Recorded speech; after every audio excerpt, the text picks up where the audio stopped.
This video will show you how to put territory maps in the territories program so that they can be used to be displayed right on the computer and also printed on the checkout territory sheet. So the first step necessary is to make a folder called Territory Maps, no space between the words, Territory Maps. Now, I'm going to move this out, and what we're going to do is come over here. We're going to go to Program Files, x86. This is off the C drive. You can see Windows C, Programs File. This is a Windows 7 system. That's the way it's stored. And in this Programs File, what we're going to do is come down to Territories. Okay, now if I double click this, we will see that I put Territory Maps in here. All right. So that's necessary for the program to access these maps. So let me put this down.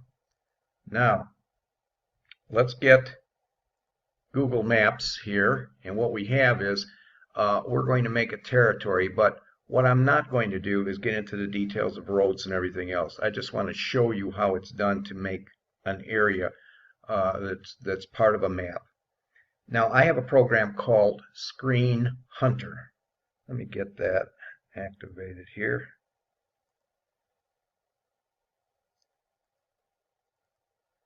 Okay. Oops.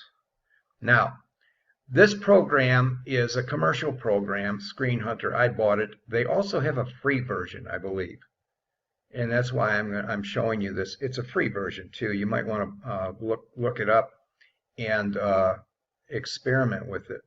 Now, when I want to make a picture here of a map, I just click on here and I say this is what I'm going to name it. I'm calling it a map test because I want it to sort to the top to make this video as short as possible.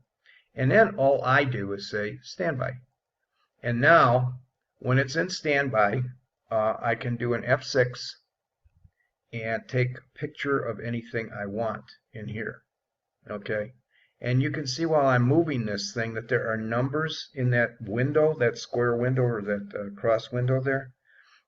If I click this and I'm going to take this much, you can see those numbers expanding and contracting and so forth, depending on how I move this. Now, for this program and this Screen Hunter, the ideal size for me is 720. I get 720 down there. For length, and then 420 the other way. Okay, I'm just going to make this approximate. I don't want to get it. The reason I do that is because it will go to 740 and 440, but I put a border around it for the size. It just looks nicer. But anyway, once I have it where I want it, I just let it go, and it's named it, and I've chosen to name it a GIF. You can use GIF, JPG, and bitmap. All of them will work. Those three. I wouldn't use bitmap because they're just huge. But anyway, I do an okay on that. And here it is, and I can put in all kinds of different things if I want. They have arrows and all kinds of things you can do with this particular thing. But anyway, I'm not going to do that. I'm going to do this.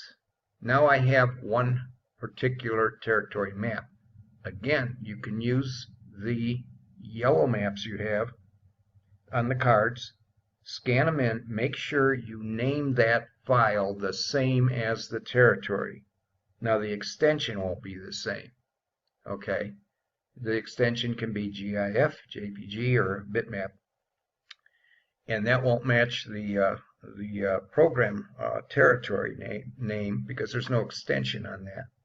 Now, if I wanted to make a smaller one, I just do this. I just do an F6 on this again. And this will also show up if I do something like this. This is really small. And I can save that. Okay. Now, I'll get rid of this. And you can alter that, save it, do whatever you want. But it's going to end up in the Territory Maps folder with the same name as the territory you want. Let's put this down. Now let's go to Territories. Now, I put it in that folder, the Territory Maps folder. And I also have a territory named the same thing. This is why they must match. And if I click this, and I say let's go to print map, there's what I have. You can see that you have extra room here. Well, once again, you can go all the way out to 740 and down to 440 and it will still work. It will print off everything, but I put borders and do some other things with it. But anyway, that's the way it looks. Let's look at another one, this other one that I entered in here, and it's smaller. It'll still work. It'll come printed out like that, which is closer to what your yellow cards will be if you enter them. But it's still very usable, you can see. You can do this, make it as fancy as you want, actually. I'm going to go and look at, for example, oh, I don't even know what this is. Let's get this, and we'll just do a print map, and there's another territory. This using Google. You have to have this Google copyright signature on there, which it does. You can also, with this program, add a north indicator. You have to have that stored. It's part of this Screen Hunter program, not the Territory program. But you can see with the Screen Hunter or other software comparable, you can put in borders, you can put in different colored lines. This is text. You can do all kinds of things with it to make it look nice as you possibly can for the publishers. That's what you try and do, and make it as easy as you can for them to follow. In this case, I have in special instructions, work on inside the blue line and work the blue line, but don't work the red line. That type of thing, and I have that in special instructions. In fact, let's look at that on 16. You can see here, do not work red side, work blue side. So anyway. So what we have here now is our maps. You can print them off. You can actually print this.